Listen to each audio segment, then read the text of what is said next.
कुंभ से लौट रहे बंगाल के एक श्रद्धालु की सड़क हादसे में मौत के बाद से ही पूरे गांव में मातम का माहौल छा गया है। जानकारी देते हुए बता दें कि चाकुलिया व कालियागंज से महाकुंभ स्नान कर लौटने के दौरान रायगंज प्रखंड के पकम्बा गांव निवासी की मौत से पूरे गांव में शोक का माहौल छा गया है। सूत्रों के अनुसार मृतक का नाम श्यामल दास है, जो कि लगभग 58 वर्ष का था। वहीं पारिवारिक सूत्रों के अनुसार श्यामल दास पेशे से किसान है और रायगंज प्रखंड के बाहिन ग्राम पंचायत के पकम्बा गांव के निवासी हैं।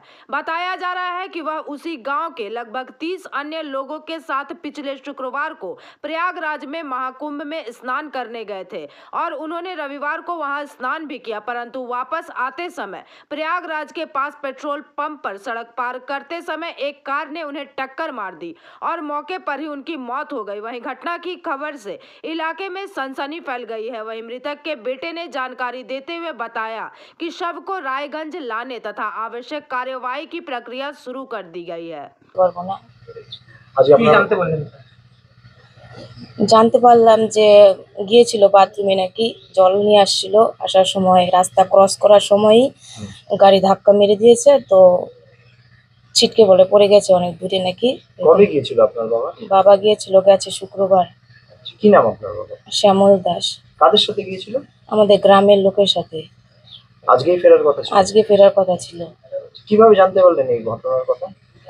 জানতে পারলাম ওই তো আমাদের বাড়িতে বললাম না, বিয়ে হয়েছে আমার, ওখানে ফোন গেছে যে মানে আপনার বাড়ির লোক কিভাবে জানলো যে এই ঘটনা ঘটেছে? সেখান থেকে কি ফোন যোগাযোগ করছিল? কি নাম? আমার নাম বিদু দাস। কি হয়েছে? ও বাবা কুম্ভ মেলা গেছিল, কুম্ভ মেলা আসা বছর মারা গেছে। কিভাবে ঘটনাটা সঠিক ঘটনাটা কিভাবে হয়েছে এটা আমি সঠিক মানে শুনলাম, মানে গাড়ির সাথে অ্যাক্সিডেন্ট করেছে। গাড়ি আসলো, বাবার গাড়ি মানে ছিটকে মারা গেছে। কবে এই ঘটনা ঘটেছে? এটা ঘটনা ঘটেছে কালকে। আপনার বাবা কি সেখান থেকে ফিরছিল বাড়ি? মানে কুম্ভ মেলা থেকে মানে আসার পথে, মানে বাড়ি আসছে? বাড়ি আসার পথে। ওখানে কি কোথাও দাঁড়িয়ে ছিল? ওখানে কোথায় আছে এটা আমার জানা নাই, এটা শুনি নাই। কাদের সাথে গিয়েছিল? ওই আমাদের গ্রামে বহুত লোক। কি জানতে পারলেন এবং কোথায় এসেছেন? আমাদের এই রায়গঞ্জ বিধানসভার পকুম্বা গ্রামের থেকে প্রায় 35-40 জন সবাই মিলে একসাথে কুম্ভস্থানে গিয়েছিল। সেখানে আমাদের এই বাড়িরও শ্যামল দাস মহাশয় ছিলেন, তিনিও গিয়েছিলেন। ওনারা পুণ্য স্নান করে ফেরার সময় একটা জায়গায় রেস্ট নিচ্ছিলেন, সেখানে সবাই একসাথে ছিলেন। উনি হয়তো নিত্যকর্ম করার জন্য হয়তো বেরিয়েছিলেন, সেখানেই পথ দুর্ঘটনায় ওনার আকস্মিক মৃত্যু হয়। এখন আমরা খবর পেয়ে এসেছি, এখানকার মেম্বারও এসছে, বাড়ির সবাই এসছে। ওখানে আমরা খবর নিয়ে ওনার যেটা সরকারি নিয়ম আছে পোস্টমর্টম সব যা যা কাজ সেগুলো সব হচ্ছে। আশা করি আজকে সন্ধ্যার মধ্যেই ওনারা রওনা। Bureau report PVTV news.